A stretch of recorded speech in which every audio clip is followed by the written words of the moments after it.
Awesome awesome awesome welcome. स्वागत है आप सबका। सर किसमें? मैंने कहा to the revision of SA 710। Sir ये कौन है 710? सर ये किसका बड़ा भाई है? मैंने कहा इसका छोटा भाई है एसए 510। अगर तुम देखो इन दोनों का सरनेम भी सेम है, 10 बहाने करके ले गए दिल।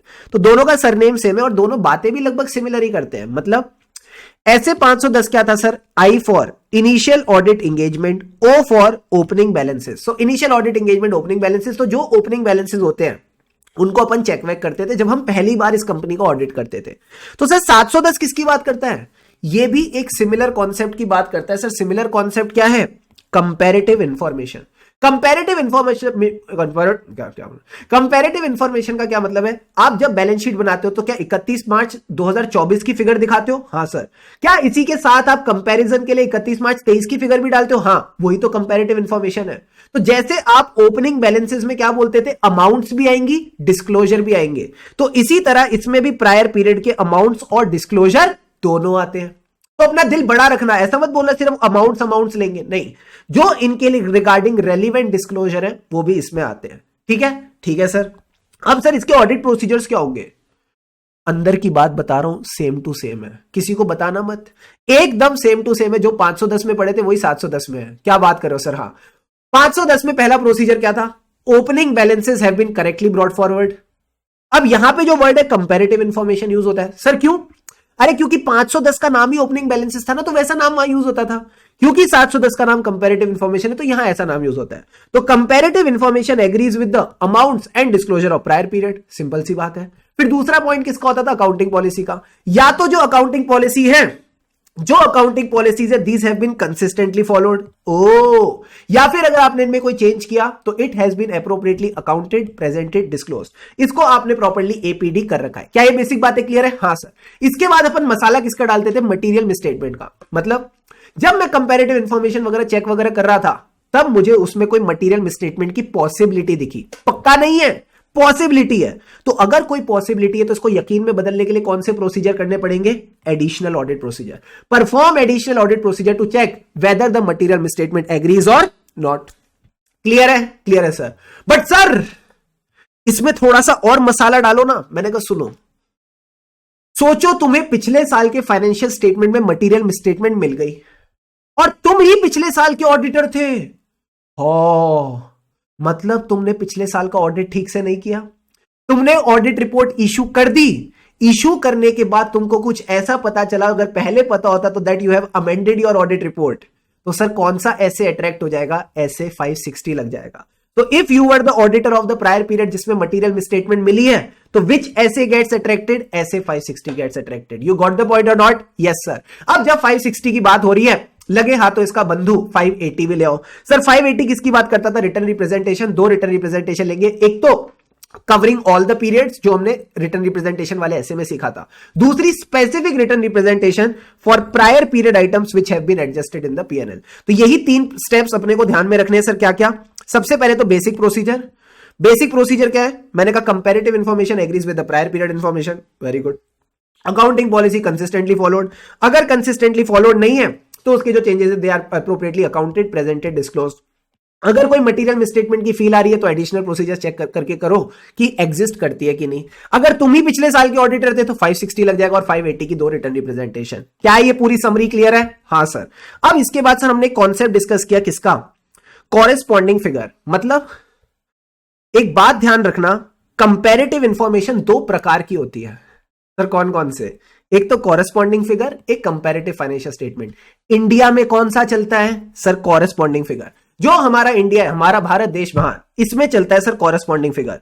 मतलब जब बैलेंस शीट बनाई जाएगी तो उसमें एसेट और लायबिलिटी आएंगे। सर क्या नई बात बताई ना आपने? मैंने कहा चुपचाप इधर ध्यान दो। एसेट और लायबिलिटी आएंगे इस साल के भी और पिछले साल के भी। अच्छा, इस साल वाली बातों को तुम्हारा फोकस किस पे रहेगा? सर फोकस तो इस साल वाली बातों पे। तो तुम ये वाली क्यों डालते हो? बस रीड करने के लिए। These are only for the reading purpose, ताकि हम इन बातों को अच्छे से समझ सकें। ये बातें डाली जाती हैं। जो नोट्स टू अकाउंट्स होते हैं, डिस्क्लोजर होते हैं, वो किसके आएंगे डिटेल में? इसके तो डिटेल में होंगे, इसके बस रेलिवेंट आएंगे। क्या ये बेसिक बात समझ आती है? हाँ सर। तो मुझे बताओ हमारा ऑडिट ओपिनियन किस पे फोकस करेगा? करंट ईयर पे या पिछले साल पे? सर करंट ईयर पे तो ऑब्वियसली, बट पिछले साल के ऊपर अपन ओपिनियन नहीं देते। पर इसके तीन एक्सेप्शन है। जल्दी से बताओ 3 एक्सेप्शन क्या थी। सर सबसे पहली एक्सेप्शन ये है, पिछले साल की जो ऑडिट रिपोर्ट थी उसमें मॉडिफाइड ओपिनियन था। Very good. The matter which gave rise to modification, जिसकी वजह से मॉडिफिकेशन हुई थी, वो आज भी अनरिजॉल्व है, यानी पुरानी गलती ठीक नहीं करी। अगर मैनेजमेंट ने पुरानी गलती ठीक नहीं करी तो क्या इस बार वापस परिणाम वही होगा? मैंने कहा अगर हम अपनी गलतियों से नहीं सीखते तो परिणाम वही होता है। अगर मैनेजमेंट ने गलती ठीक नहीं करी तो परिणाम वही रहेगा, हम वापस मॉडिफाइड ओपिनियन देंगे। तो मुझे एक बात बताओ, इसमें मजा कहां था? सर मजा था इसके नेक्स्ट पार्ट में, basis for the modification para. अब मैं किस बहाने से ओपिनियन को मॉडिफाई करूं ये देखना है। तो इससे चेक करो क्या ये बैलेंस शीट आइटम है या पीएनएल आइटम है। क्या ये बैलेंस शीट आइटम है या पीएनएल? सर फर्क क्या पड़ेगा? मैंने कहा अगर बैलेंस शीट आइटम है और पिछले बार की गलती ठीक नहीं करी है तो क्या इसका इफेक्ट या पॉसिबल इफेक्ट इसमें भी घुस गया? हाँ। क्या ये भी गलत हो गई, ये भी गलत हो गई? क्या दोनों गलत हो गए? हाँ सर दोनों गलत हो गए।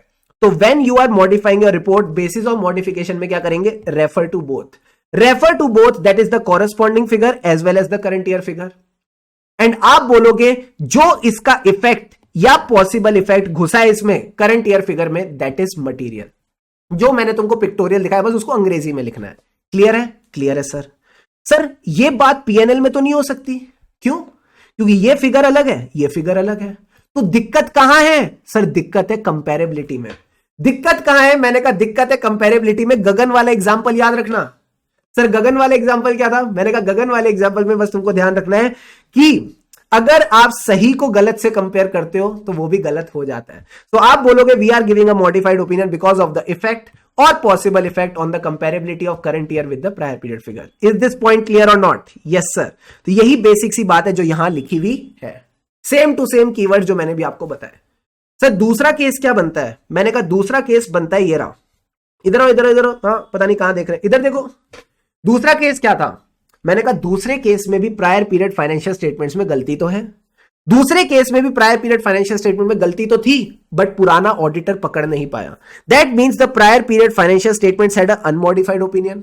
ओह, बट आपको पता चला मटेरियल मिसस्टेटमेंट एग्जिस्ट करती है उसमें।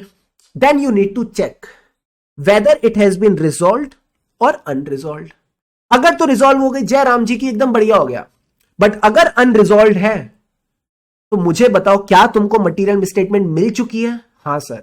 क्या तुम्हारे पास एविडेंस है? हाँ है। तो कौन से 2 ओपिनियन पॉसिबल है? क्वालिफाइड और एडवर्स ओपिनियन। बस इतना सही था? हाँ इतना सही था। और थर्ड वाला तो इससे भी छोटा, ये कहता है prior period financial statements were not audited. तो तुमको बस इतनी सी बात बतानी है ओम पैरा में, जो अदर मैटर पैरा है वो बताना है। तो सिर्फ इन 3 केसेस में आप कॉरेस्पॉन्डिंग फिगर्स की बात करते हो अपनी ऑडिट रिपोर्ट में। यू गॉट द पॉइंट और नॉट? Yes sir. अब सारे के सारे बच्चे आ जाओ।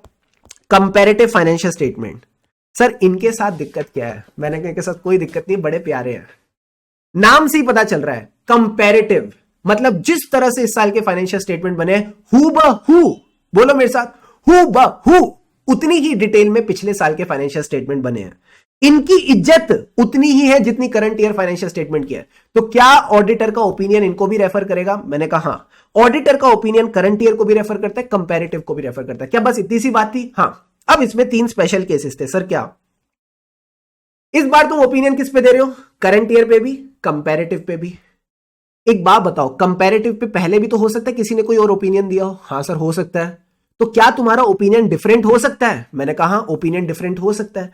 तो अगर आपका डिफरेंट ओपिनियन है तो उसके रीजन आपने ओम पैरा में बताने। क्या ये बेसिक सी बात थी? हाँ सर। अगर कंपैरेटिव फाइनेंशियल स्टेटमेंट की बात करूं, उसमें आपने कोई गलती पकड़ी जो गलती पुराना ऑडिटर नहीं पकड़ पाया। ओ, तो मुझे इसके बारे में किसको बताना है? मैनेजमेंट और टीसीडब्ल्यूजी को। वो फिर किसको पकड़ के लाएंगे? कान पकड़ के? सर पुराने ऑडिटर को। वो फिर पुराने ऑडिटर को कान पकड़ के घसीट के लेके आएंगे और उसको बोलेंगे क्या? नलायक, वापस इन फाइनेंशियल स्टेटमेंट को अमेंड करते हैं, वापस इस पे नई ऑडिट रिपोर्ट इशू कर। अब दिल पे हाथ रख के बोलना, जो कंपैरेटिव फाइनेंशियल स्टेटमेंट है उनका अभी अभी नया नया ऑडिट हुआ है, वो नए नए अमेंड हुए हैं, क्या एज अ करंट ऑडिटर मुझे अब भी उन पे ओपिनियन देना चाहिए? मैंने कहा नहीं। अब डुप्लीकेशन ऑफ एफर्ट करने की जरूरत नहीं है, आप सिर्फ करंट ईयर पे फोकस करके चलो। यही बात बताई थी? हाँ सर। And last point same to same, अगर prior period financial statements not audited, इतनी सी बात आप ओम पैरा में लिख देना। और सर इस टॉपिक का जो लास्ट पार्ट था which is common, which is common for both. Common for both means चाहे कॉरेस्पॉन्डिंग फिगर हो या कंपैरेटिव फाइनेंशियल स्टेटमेंट, अगर पिछले साल का ऑडिटर कोई और था तो ये बात आपको अपने ओम पैरा में बतानी है। तो सर ओम पैरा में क्या लिखना है? पिछले साल का ऑडिटर कोई और था, उसने क्या ओपिनियन दिया वो बता देना और उसकी डेट बता देना। बस सर इतनी सी बात है। हाँ दोस्त इतनी सी ही बात है। यहां आपका ऐसे 710 डन डनाडन डन। सर कितनी देर लगी? कितनी देर लगी? 710 revised in 10 minutes. This is your lucky ऐसे। ठीक है, ये आपका लकी ऐसे बन गया। मजा आया नहीं आया? जल्दी से बताओ, मजा आया नहीं आया? आ गया सर। तो यही है ऐसे 710 की रिवीजन। बस अब आपने इसको एक बार और रिवाइज खुद कर लेना और एक बार इसका क्वेश्चन बैंक कर लेना, मजा आ जाएगा।